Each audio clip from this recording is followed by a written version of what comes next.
শাসক ও বিরোধী দলের পাশাপাশি সমান টেক্কা দিয়ে প্রচার চালাচ্ছে সিপিআইএম।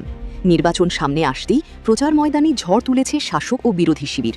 ভাটপাড়া বিধানসভা কেন্দ্রের সিআইটিইউ সমর্থিত বামফ্রন্ট মনোনীত প্রার্থী আঁশ নারায়ণ সিং শুক্রবার সন্ধ্যায় ভাটপাড়ার ১৪ নম্বর ওয়ার্ডের এক পথসভা থেকে বিজেপি সরকারের শ্রমিক বিরোধী নীতি ও সাম্প্রদায়িক বিভাজন সহ তৃণমূল সরকারের মালিক তুষ্টিকরণ ও দুর্নীতির বিরুদ্ধে বক্তব্য রাখলেন প্রার্থী।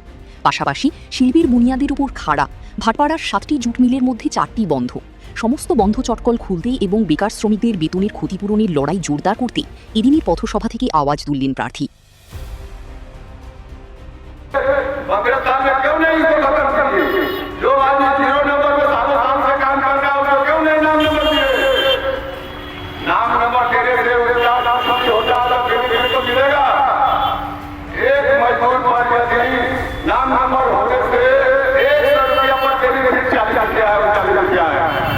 लेकिन इस कंपनी में घर में जाता है मजदूर हर